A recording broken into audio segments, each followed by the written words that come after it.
Hello, we're back. My name is Harry Tambuatco. With us, we have attorney Judd Roy, who is with us, and talking about the current events which hurt us all. It's called the pocketbook. Ito po ang tawag dito, public expenditure.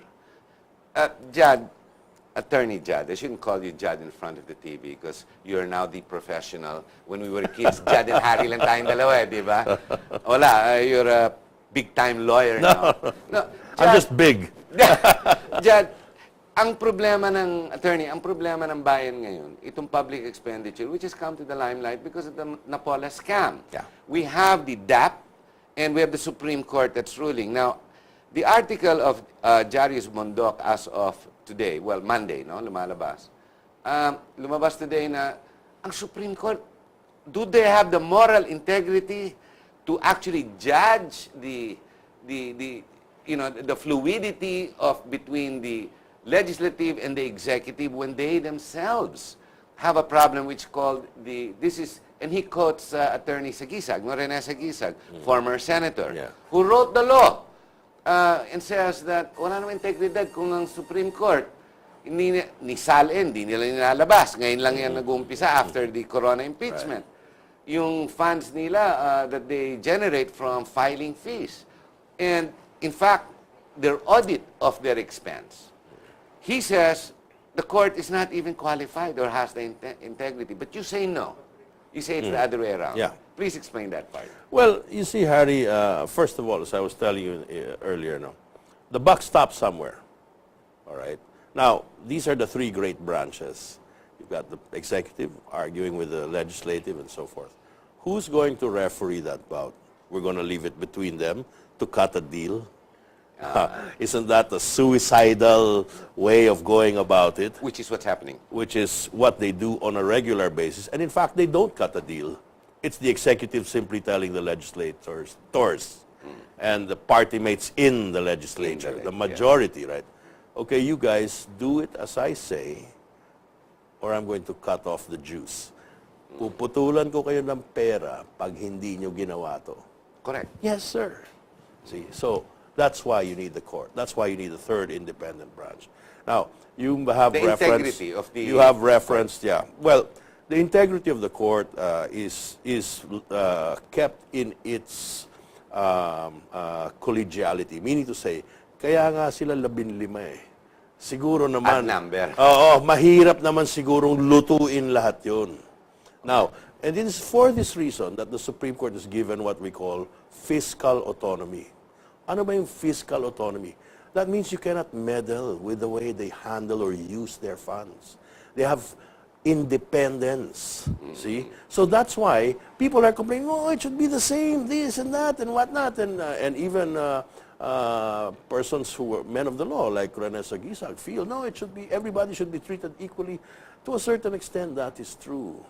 But up to a certain point, having been part of the family administering the Supreme Court, meaning the official family of the Supreme Court, having been part of for some time, participating in the running of the Supreme Court, yung pagpalakad yan, you will know, pag ikaw subjected to the same rules, let's say you can be pressured by COA, by all civil service, by all these guys, you're going to fold. You're going to collapse. Kailangan mo yung independence mo yeah, talaga. Absolutely. Kasi mamaya, hindi ng COA ang correct. Who appoints all those people? Presidente. Correct. Kung yung presidente na impeach, for example, the final arbiter will still be the Supreme Can you Court. imagine if you're subject to the jurisdiction of the ombudsman? Who appoints the ombudsman? The president then. You know, all this stuff that's written in the Constitution, these shall be independent officers. That's a hallucination. That's an illusion. That is not real. Because it is not in our culture for these people to fight back. When they're appointed by the president, that's it. That's it. The president is the boss. When the president has all the money to dress up your offices... So tama, sinasabi mo, tama na ang Supreme Court talaga maghuhusga dito. Tama ang sinasabi ko, Harry, wala na tayong better choice. Ito na yun eh. Sa bagay, you cannot, after the Supreme Court, wala na. Wala na, yun ay. Well, you go to God, di ba? But the point is, right. But the point is this. So, these little badges of independence, these little shields or what, it is what ensures it, di ba? So, the argument nga has been, why don't we make Supreme Court terms for life? In the US, ganun, it's for life. Yes, for life. Why? Why would you do that? Kasi pag in-appoint mo, Harry, let's say president. Wala nang utang na loob eh. Hindi gagalaw. Pag tapos ka na, wala na. Not like, you know what I mean? Okay. Ngayon, pag hindi for life, magre-retire ng 70, di madami kang ma-appoint. Kaya Yeah, because people keep retiring at 70. So there are lots of vacancies. So the president always has an opportunity to appoint, right? which is, so In the U.S., can you imagine? You appoint, you have a term 4, maximum 8. You know how long the average service of a justice is there? 20 years. So you appoint one guy, after 8 years, sabi mo 8 years, wala na. The next president does not control the court. And that will be the pattern continuing and so forth. Now, so, should we make it lifetime? Not exactly a good idea. Because our culture is different. may iba. We have There's a reason why it's the way it is. Yeah, that's the reason. So let's why go it's to the the way it issue is. at hand. Attorney Judd, so tama ang Supreme Court talaga maghuhusga at bukas nila husgahin. No, they're just going to hear. There are Hearing pa lang yan. many things to be clarified. Let's go to the DAP. Ano ba ang problema sa DAP? Is it legal? Is it valid? Well, the court will tell us in time. I can give you my own 2 cents, but there's the first problem. What happened in the DAP, as I understand it, okay, based on today, Harry, it's hard to tell if the reports you hear or read are true. And I'm not talking about the media. I'm talking about the government reports. You're asking me about who got what? Yeah. Well, the COA should have all of that. So Should. yeah, it should be out there, right? But it seems there is what you call selective reportage. Anyway, apparently this is not just a problem in the private media. Mukha nga. Not just I thought it was only Corina Sanchez. There you go. Hey, but the slippers have her seal. Oh, Anyway, sorry. So, But going back, what I understand is the president took some funds from the executive, realigned it, but realigned it and gave it to Congress. It's prohibited. oh nga, yan ang pagkalan ko, prohibited yan. Invalid. There is a specific provision which prohibits that. But more fundamentally, it is drawn from the great separation of powers principle. This whole idea of making everybody independent of each other. It goes against the grain. Yes, it was because Absolute power by one. If I can promise you more money. Of course, you're indebted to me. Yeah, of course. Otherwise, you don't want to cooperate. You don't want to cooperate. hindi kita bibigyan. You don't want, Okay, I'll give it to the other guys. So let's see who has more girlfriends now. Who's going to have more new cars?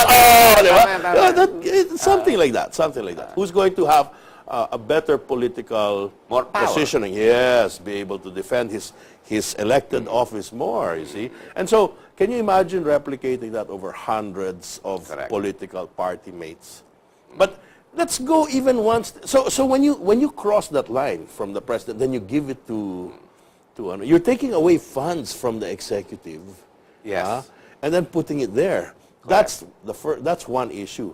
Now before that, there's another issue that they have to the Supreme Court has to hear about. Are the funds capable of being realigned? Why? Because the Constitution says savings. Savings. What are savings?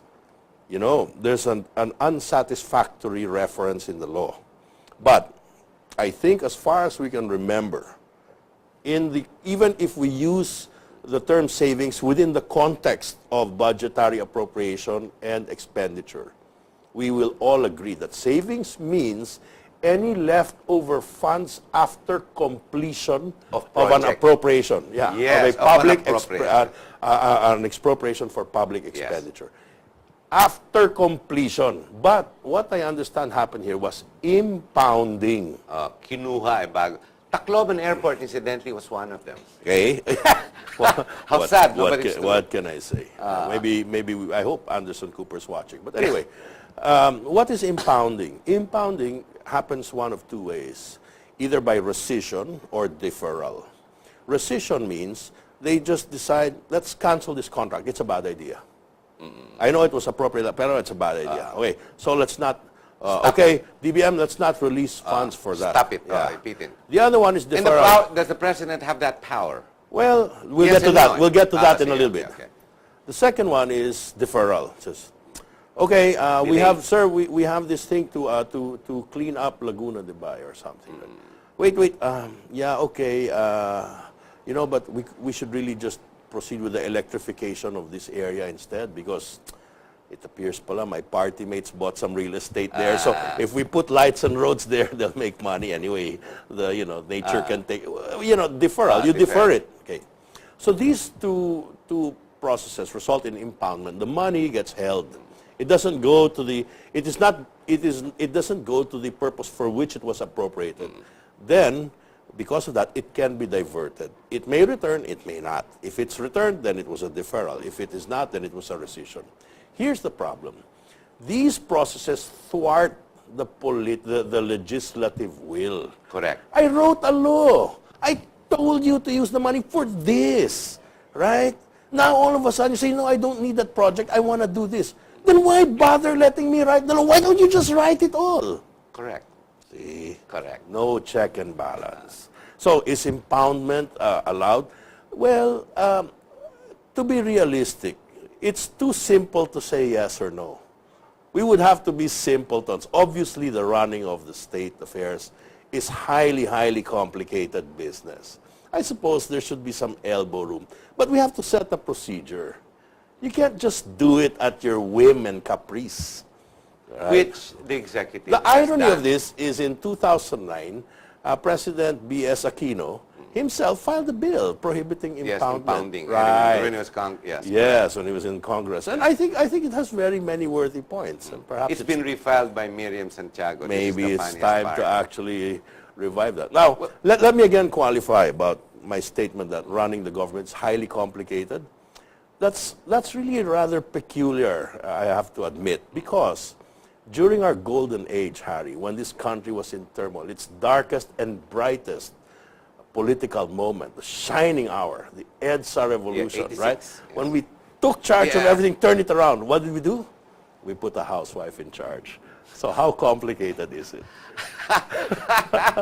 It's called the devastation of the systems that are. Well, what you see, this confirms what the international media is telling us about the Haiyan devastation. It is the people that is great.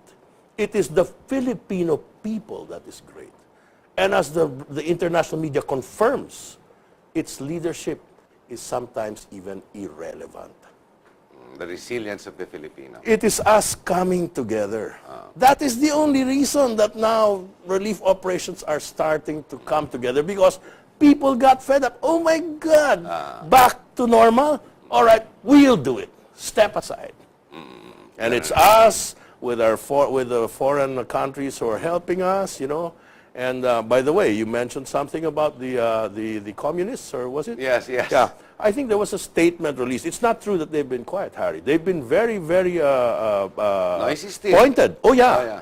That the United States is unfortunately using this typhoon tragedy to increase militarization in the Philippines. Okay, So, I you know, read that this is, article. I read that I don't article, know, maybe but- we should change the name to Comedy Party of the Philippines. But Yeah, yeah. whatever, it's unfortunate.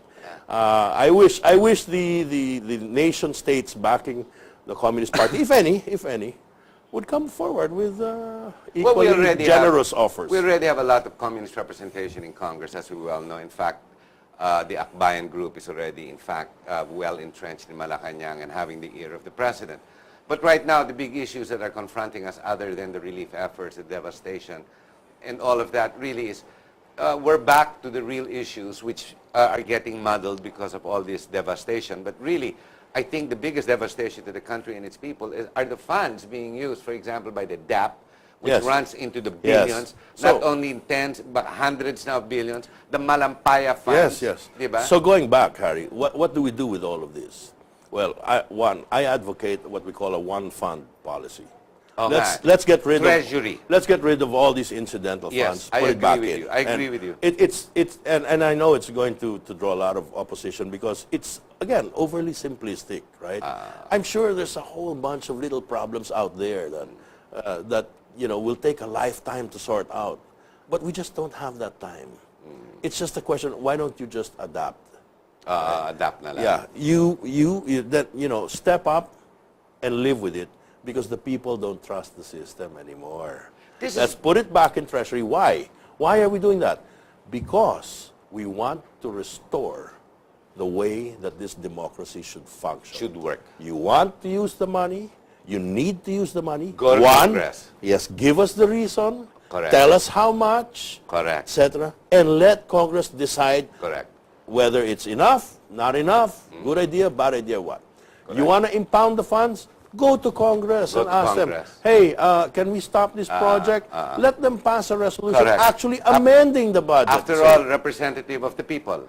Etc., etc. Exactly. But here's the problem, Harry.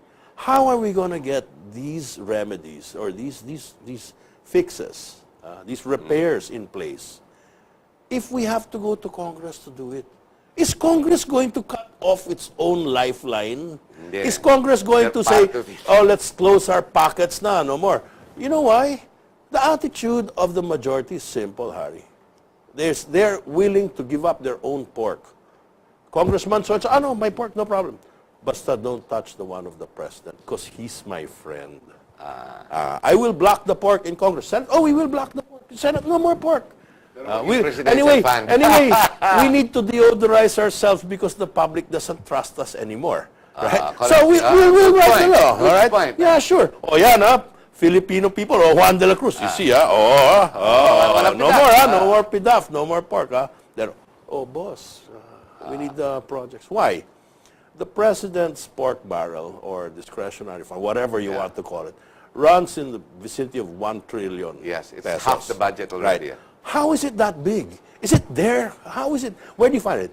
You know, I have very seasoned politicians, elected. I don't call them well, they're politicians, but they're my friends. So, the it's system. one-on-one. No, they're guiding me through it. They gave me a copy of the approved budget. This is my Congress friends, right? It's this thick, Harry. And he said, Kuya, tignan mo kung kaya mo yung ginawa namin. Yeah, the GA. Tignan mo kung kaya mo yung ginawa namin. See if you can do what we've done. I said, what, to write this? There's no way I can write this. No, that's not it. Oh, what did you do? We passed this in 1 hour. Yeah.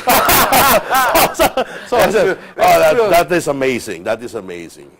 Why? Binasa mo ba lahat yan? Hindi, pinasa ko yan. No, we passed it in 1 hour. They opposed, refused, etc. Okay? But you have to walk through it. Where is that 1 trillion found? It's all over the place, Harry. It turns out that the budget of the military, the PNP, all the departments, etc., because they're all his alter egos, because the president is the commander-in-chief, the president has control and supervision over all these offices, or at least control or supervision, whatever, right? He can do with those budgets as he pleases. While the president maintains a very high popularity and rating among wait, Harry, let me be clear. I'm not interested in B.S. Aquino. I'm just talking about the system. Any president. I know. It's not Correct. about I realize. But can you imagine how disastrous this could be if you put a tyrant up there? Well, B.S. Aquino already belongs to an oligarchy, whether we like it or not, dynasty na yan. But when you put a tyrant up there who is really a megalomaniac who's already up there and controls the total budget of the country at his whim, we're back to what we call legalized martial law without having to declare it. But Harry, that's exactly why. A good friend of mine who goes by the name One Iron on Twitter told me, that was his name. He told me, that declaration of a national state of calamity is correct. Look at who our leaders are. This is a national state of calamity. Because there was some discussion about whether it should have been only for this area, for that. And according to one advisor, it's correct. the whole nation is in a state of calamity. But again, let me be clear.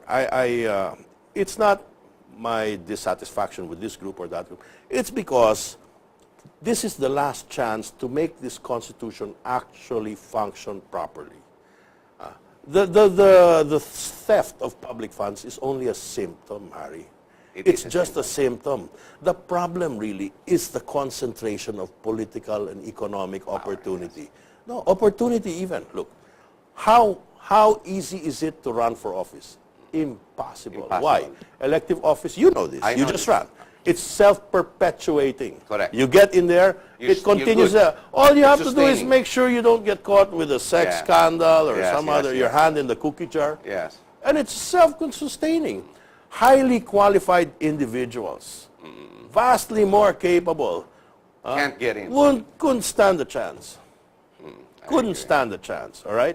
And then again, there's the other question, like, if a lot of the funds, the budget, the proposed budget is 2.3 or something like that, okay? Trillion. Okay, 1 trillion goes to the president, so that's close to half, right? Yes. If close to half is determined by him, more or less, how it's going to be used, right?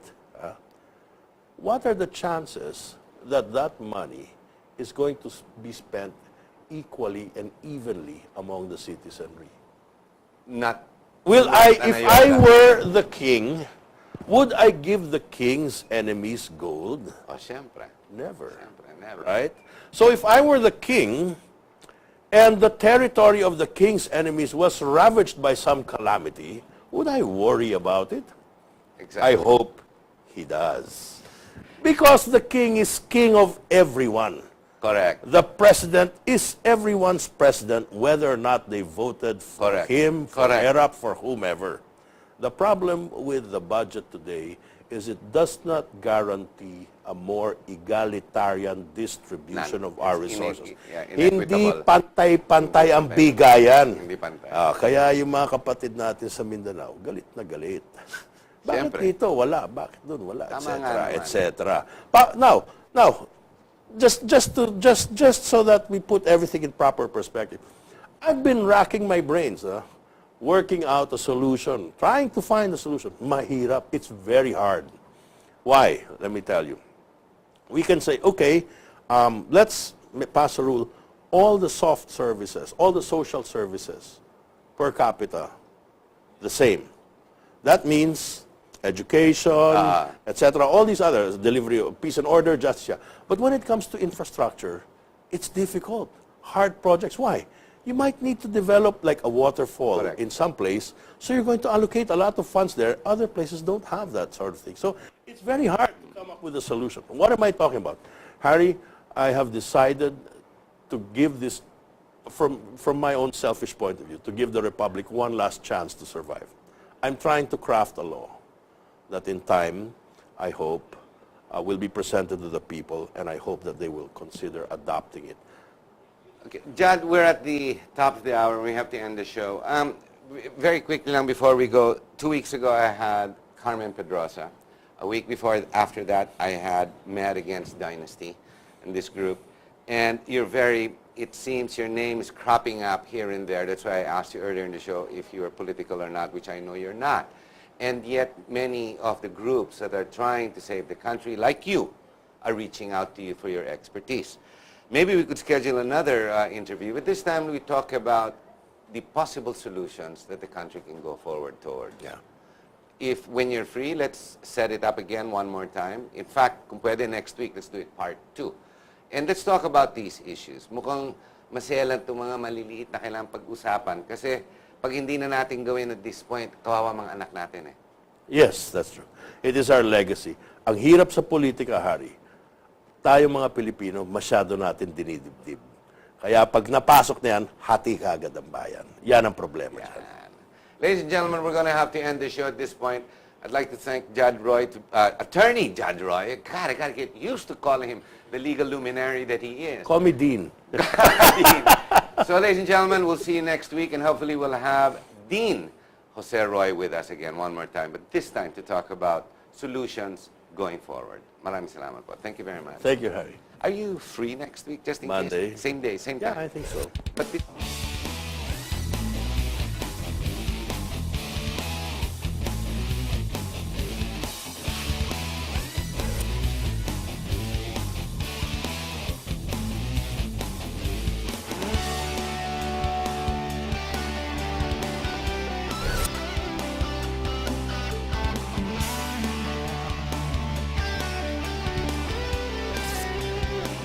You are what you watch.